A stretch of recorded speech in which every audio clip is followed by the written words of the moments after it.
हरिहन्तानं नमो सिद्धानं नमो आयर्याणं नमो वज्रायाणं नमो लोये सब साहुनं मैसो पंच नमोकारो सब पावपणाशनु मंगलानं च सवेसिं परमं हवै मंगलम् भक्तामर प्रणत मौलिमणि प्रभाणा मुद्योतकं दलित पापतमो वितानं सम्यक् प्रणम्य जिनपादयुगं युगादा वालम्बनं भवजले पततां जनानां संस्तुत सकलवाग्मयतत्त्वबोधा दद्भूत बुद्धिपटुभिः सुरलोकनाथै स्तोतर्जगत्रितयचित्त हरेरुदारे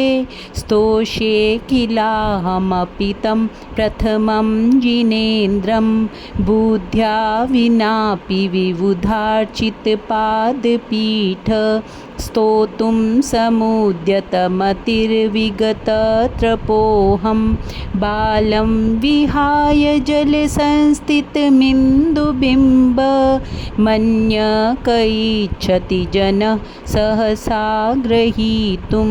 वक्तुं गुणान् गुणसमुद्रशशाङ्ककान्तान् कस्ते क्षमसुरगुरुप्रतिमोऽपि बुद्ध्या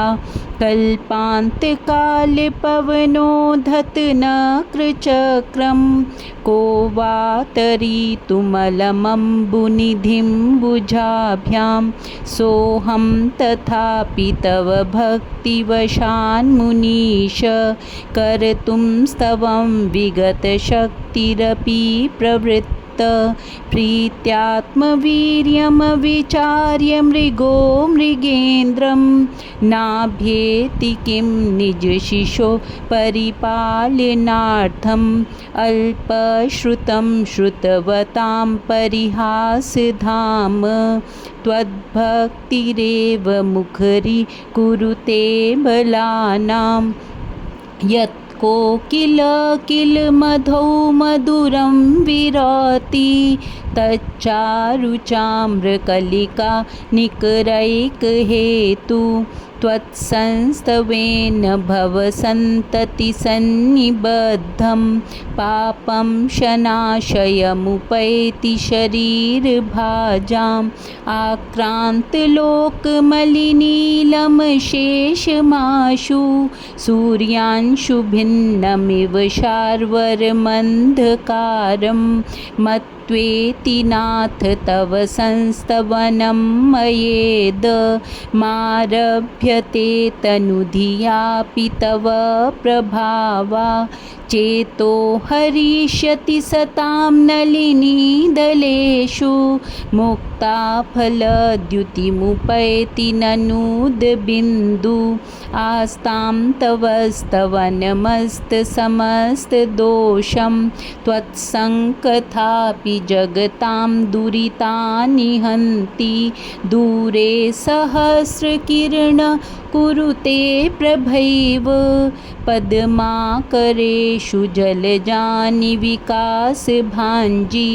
नात्यद्भुतं भुवनभूषणभूतनाथ भूतैर्गुणैर्भुवि भवन्तमभीष्टुवन्त तुल्या भवन्ति भवतो ननु तेन कीवा भूत्याश्रितं य इह नात्मसमं करोति दृष्ट्वा भवन्तमनिमेषविलोकनीयं नान्यत्र तोषमुपयाति जनस्य चक्षु पीत्वा पयशशिखरद्युतिदुग्धसिन्धो क्षारं जलं जलनिधेरसितुं कैच्छे येषान्तरागरुचिभिः परमाणुभिः स्वं निर्मापितस्त्रिभुवनैकललामभूत तावन्त एव खलु ते प्यणव पृथिव्यां यत् ते समानमपरं नहि रूपमस्ति वक्त्रं क्व ते सुरनरोरगनेत्रहारी निःशेषनिर्जितजगत्त्रितयोपमानं बिम्बं कलङ्कमलिनं क्व निशाकरस्य यद्वासरे भवति पाण्डुपलाशकल्पं सम्पूर्णमण्डलशशाङ्ककलाकलाप शुभ्रागुणास्त्रिभुवनं तव लङ्घयन्ति ये संश्रितास्त्रिजगदीश्वर नाथमेकं कस्तान् निवारयति सञ्चरतो यथेष्टं चित्रं किमत्र यदि ते त्रिदशाङ्गनाभिनीतं मनागपि मनो न विकारमार्गं कल्पान्तकालमरुता चलिताचलेन किं मन्दराद्रिशिखरं चलितं कदाचित् निर्धूमवर्तिरपवर्जिततैलपूर कृत्स्नं जगत्त्रयमिदं प्रकटीकरोषि गम्यो न जातुमरुतां चलिताचलानां दीपोपरत्स्वमसि नाथ जगत्प्रकाश नास्तं कदाचिदुपयासि न राहुगम्य स्पष्टीकरोषि सहसा युगपज्जगन्ति नाभोधरोधनिरुद्धमहाप्रभाव सूर्यातिशायि महिमासि मुनीन्द्रलोके नित्योदयं दलितमोहमहान्धकारं गम्यं न राहुवदनस्य न वारिदानं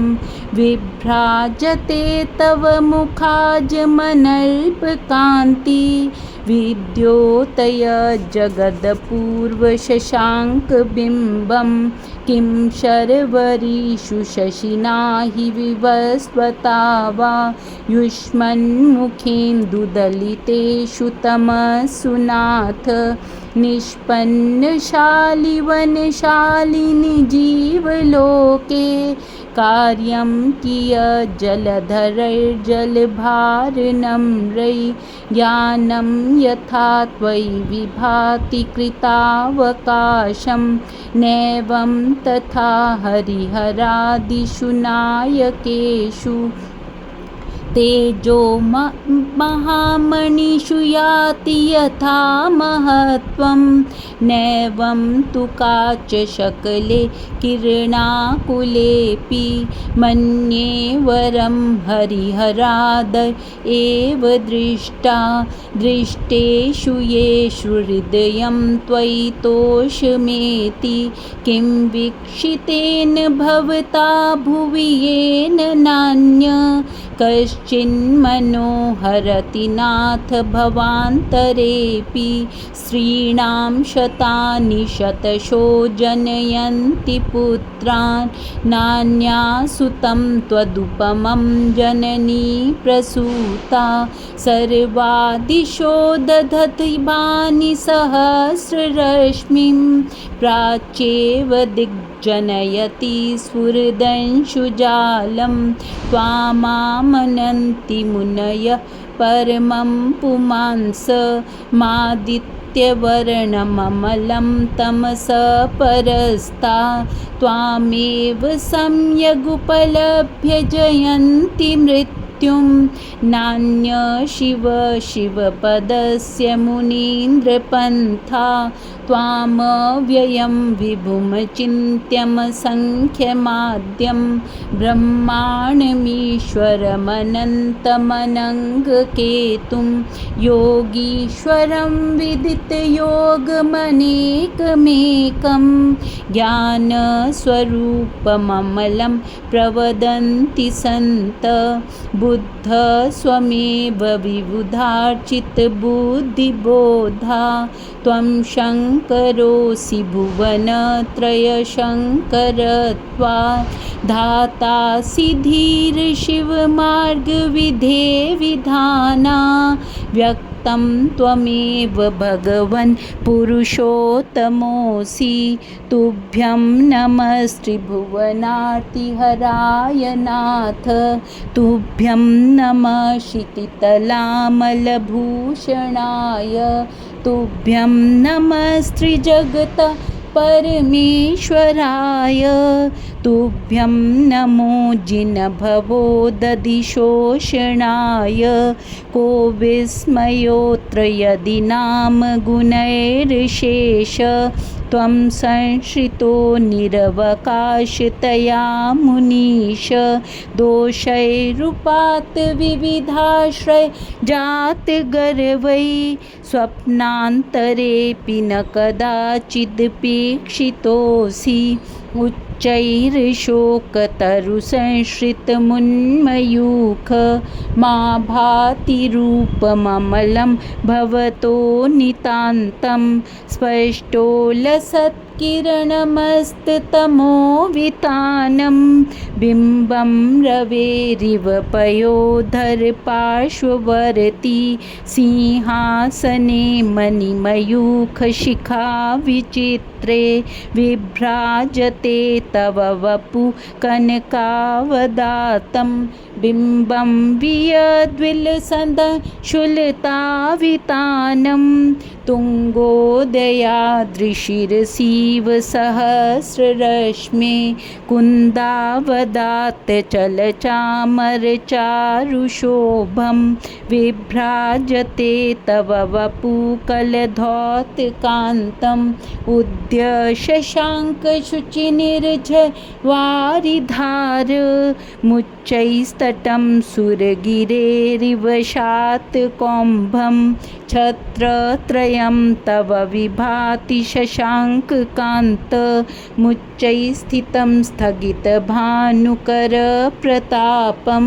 मुक्ताफलप्रकरजालविवृद्धशोभं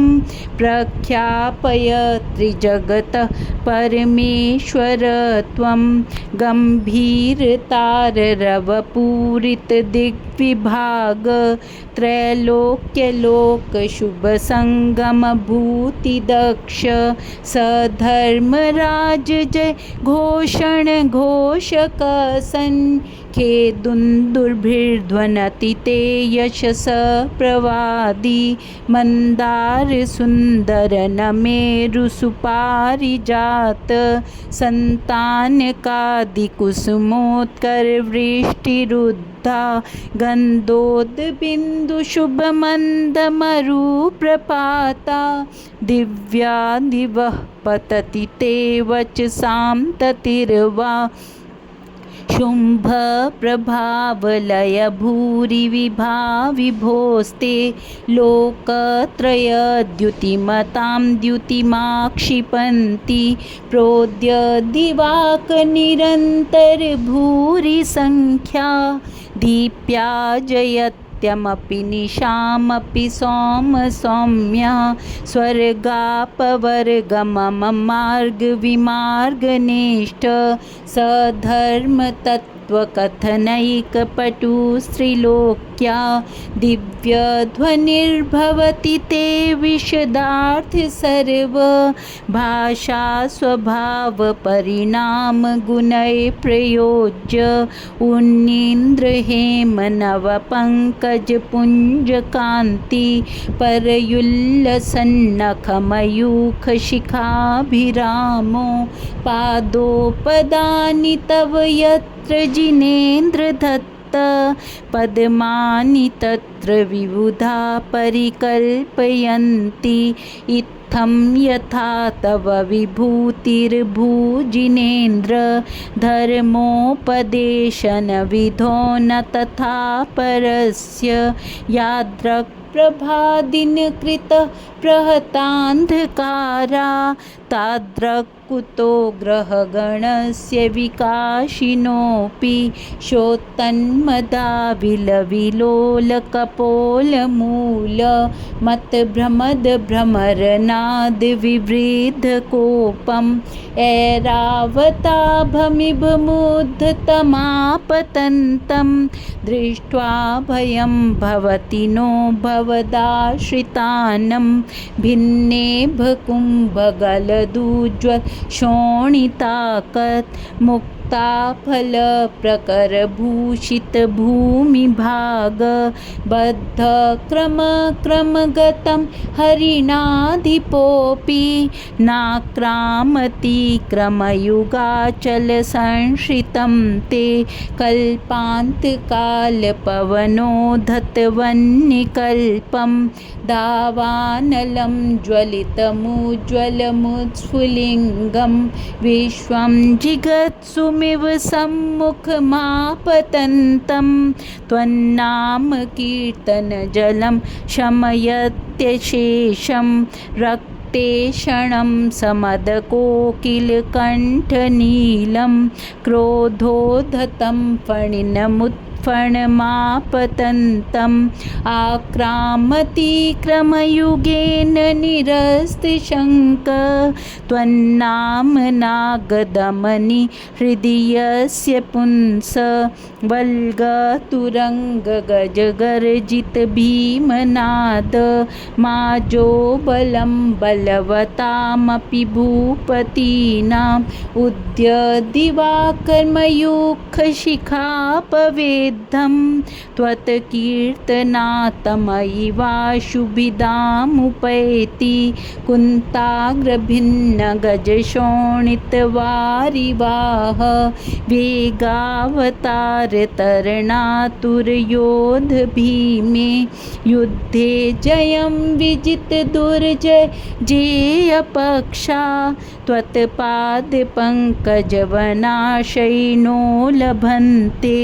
अम्भोनिधोक्षुभितभीषण नक्रचक्रं पाठीनपीठभयदोल्वण वाड्वाग्नो रङ्गतरङ्गशिखरस्थितयानपात्रा त्रासं विहाय भवत स्मरणाद्व्रजन्ति उद्भूतभीषणजलोदरभारभुग्ना शोच्यां दशामुपगताश्च युजीविताशा त्वत्पादपङ्कजरजो मृतदिग्धदेहा मर्त्या भवन्ति मकरध्वजतुल्यरूपा आपादकण्ठमुरुशृङ्खलवेष्टिताङ्ग गाढं बृहन्निगडकोटिनिगृष्टजङ्गा त्वन्नाममन्त्रमनिशं मनुजा स्मरन्त सद्य स्वयं विगतबन्धभया भवन्ति मत्तद्विपेन्द्रमृगराजदवानलाहि सङ्ग्रामवारिधिमहोदबन्धनोतं तस्याशुनाशमुपयाति भयं भियेव यस्तावकं स्वममिमं मतिमानधीते स्तोत्रस्रजं तव जिनेन्द्रगुणैर्निबद्धां भक्त्या मया रुचिरवर्णविचित्रपुष्पां धत्ते जनो य इह कण्ठगतामजस्रं तममानतुङ्गमवशा समुपैति लक्ष्मी तममानतुङ्गमवशा समुपैति लक्ष्मी तममानतुङ्गमवशा समुपैति लक्ष्मी। बोलो आदिनाथ भगवान की जय। जय जय श्री आदि जिन तुम हो तारन तरन भविजन प्यारे इंद्र धरनेन्द्र स्तुति धरति हारे प्रभु तुम सर्वार्थ सिद्धि से आए, माता मरु देवी के सुत कहाए। नाभि नृप के नंदन, तुमको शत शत वंदन हो हमारे। इंद्रधर नेन्द्र स्तुति धरती हारे। कर्मयुग के प्रथम तुम विधाता, लोकहित मार्ग के आदि ज्ञाता। अंक अक्षर कला तुमसे प्रगटे प्रभु शिल्प सारे। इंद्रधर नेन्द्र स्तुति धरती हारे। देख नीलांजना के निधन को, राज छोड़